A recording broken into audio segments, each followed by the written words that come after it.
กองผสมเปิดกวางครบคณะบริหารงานภาคแขวงครั้งที่3สมัยที่8ได้ไขขึ้นในวันที่27มังกร2026ที่ห้องประชุมเบอร์4ภายใต้การเป็นประธานและกล่าวเปิดกองประชุมโดยสหายสนธนูธรรมวงศ์กรรมการศูนย์กลางภาคเลขาภาคแขวงบุรีคำไซมีบรรดาคณะประจำภาคแขวงคณะบริหารงานภาคแขวงสภาประชาชนแขวงหัวหน้าแผนกการกรมกององค์การจัดตั้งเลขาภาคเมือง7เมืองเข้าร่วมกองผสมแนวฟังการผ่านทางบทสรุปการจัดตั้งปฏิบัติเวียกงานรอบด้านของแขวงประจำปี2025และทิศทางแผนการประจำปี2026จากท่านคำแหวนปัญญานุวงศ์รองเลขาภาคแขวงประธานคณะกรรมการปกครองแขวงซึ่งท่านได้ยกให้เห็นผลสำเร็จข้อคงค้างที่จะต้องได้ปรับปรุงแก้ไขในตัวหน้าซึ่งแขวงของพวกเขาจะตั้งปฏิบัติมาตีกองประชุมใหญ่ครั้งที่8ก็คือการพัฒนาเศรษฐกิจสังคม5ปีครั้งที่6ของแขวงแต่ภายใต้การนำพาของคณะกรรมการปกครองแต่ละคันได้สุ่มใส่จะต่างพันขยายมติต่างๆที่คณะพักคันเถิงวางออกเห็นให้แขวงยังรักษาใด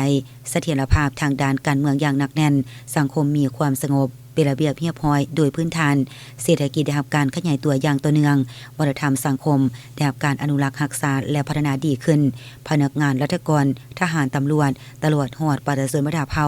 มีแนวคิดอุ่นเอียนทุนเที่ยงเสื่อมั่นต่อการนำพาของภาครัฐอย่างทั่วถึงเป็นเจ้าการเข้าร่วมเวียกงานป้องกันศาสตร์ป้องกันความสงบอย่างตั้งหน้าประชาชนมีการพัฒนาชีวิตการเป็นอยู่ดีขึ้นเป็นเก่าๆเศรษฐกิจของแขวงยังสืบโตขยายตัวอยู่ในระดับ4กว่าส่วนห้อยมาตีสภาหับห้อง5ส่วนห้อยแผนปี2025กำหนด5กว่าส่วนห้อยรวมยอดผลิตภัณฑ์ภายในแขวง GPP ปฏิบัติได้ 15,249 กว่าตือกีบเลื่อนแผนสภาหับห้อง72กว่าส่วนห้อยเฉลี่ยต่อหัวคน44ล้านกว่ากีบหรือ 1,922 ดอลลาร์มาตีสภาหับห้องเฉลี่ย24ล้านกว่ากีบต่อคนแยกตามแขนงการดังนี้แขนงกสิกรรมและป่าไม้ขยายตัว4กว่าส่วนห้อยกว่า35กว่าส่วนห้อยแขนงอุตสาหกรรมก่อสร้างขยายตัว3กว่าส่วนห้อยกว่า43กว่าส่วนห้อยแขนงบริการขยายตัว7กว่าส่วนห้อยกว่า21กว่าส่วนห้อยของ GPP ด้านการลงทุนปฏิบัติใด 1,839 กว่าตือกีบเลื่อนแผน5กว่าส่วนห้อยแผน 1,749 กว่าตือกีบในนี้การลงทุนของรัฐใด172กว่าตือกีบเลื่อนแผน6กว่าส่วนห้อยแผน162กว่าตือกีบการลงทุนเอกชนภายในและต่างประเทศ962กว่าตือกีบเท่ากับ99กว่าส่วนห้อยของแผนปีการช่วยเหลือทางด้านเพื่อการพัฒนา400กว่าตือกีบในนี้ช่วยเหลือละ27กว่าตือกีบทุนพัฒนาท้องถิ่นและพลังงานลม300กว่าตือกีบแผนปี100กว่าตือกีบการลงทุนจากระบบการเงินตาปฏิบัติได้ 7,300 กว่าตือกีบปล่อยกู้สะสม 1,200 กว่าตือกีบเพิ่มขึ้น200กว่าตือกีบเท่ากับ58กว่าส่วนห้อยของแผนปี498กว่าตือกีบปี2025สามารถเก็บและรับได้ทั้งหมด 2,500 กว่าตือกีบเลื่อนแผนปี48กว่าส่วนห้อยในนั้นพูดศูนย์กลาง 1,100 กว่าตือกีบเลื่อนแผนปี69กว่าส่วนห้อยพูดท้องถิ่น 1,400 กว่าตือกีบลื่นแผ่นปี35กว่าส่วนห้อยรายจ่าย700กว่าตือกีบเท่ากับ98กว่าส่วนห้อยของแผ่นปีและได้ถือสำคัญการเบิกจ่ายเงินเดือนให้เป็นปกติการผลิตข้าวปฏิบัติได้40กว่าเฮกตาร์การผลิตข้าวปฏิบัติได้ 42,227 เฮกตาร์น้ำท่วมเสียหาย 3,300 กว่าเฮกตาร์ยังเหลือ 36,900 กว่าเฮกตาร์ผลิตภาพ3ต้นกว่าต่อเฮกตาร์ผลผลิต134,750 ต้นเท่ากับ89กว่าส่วนห้อยของแผนปีการปลูกพืชเสบียงอาหารได้ 5,400 กว่าเฮกตาร์น้ำท่วมเสียหาย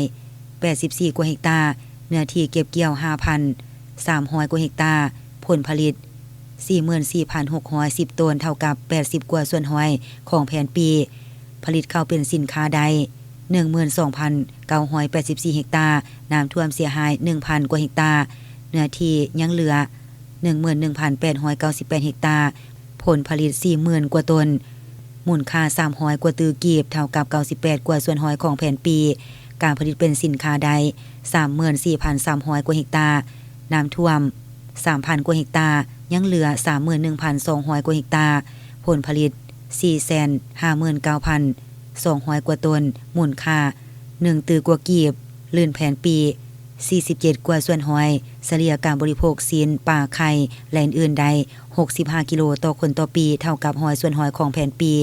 มูลค่าสินค้าด้านการเลี้ยงสัตว์และปลาทั้งหมด 1,300 กว่าตือกีบออกอนุญาตขุดค้นไม้ทอน42สุดจำนวน 5,365 ทอนบริมาตร 13,619 เม็ดก่อนออกอนุญาตเคลื่อนย้ายไม้แปรรูป30สุดจำนวน 21,095 ตัวบริมาตร 1,278 เม็ดก่อนออกใบยั่งยืนสิ่งแวดล้อมได้30หัวหน่วยเลื่อนแผนปี50ส่วนหอยต่อใบยั่งยืนสิ่งแวดล้อมได้36หัวหน่วยเท่ากับ20ส่วนหอยของแผนปีขึ้นทะเบียนออกใบตะดินได้ 12,359 ตนเท่ากับ33กว่าส่วนหอยของแผนปีกระทรวงและ87กว่าส่วนหอยของแผนปีแขวงปริมาณน้ำฝนเฉลี่ย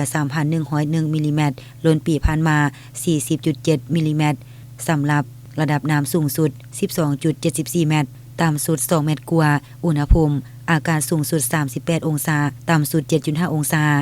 กองประชุมบรรดาผู้เข้าร่วมได้ประกอบคำคิดเห็นใส่ห้างบทสรุปการจัดตั้งปฏิบัติเวียกงานในระยะผ่านมาและเลขาพักเมือง7ตัวเมืองยังได้รายงานเวียกงานที่ผลเด่นโดยสังเขปประจำปี 2025และทิศทางแผนการปี 2026ตื่มอีก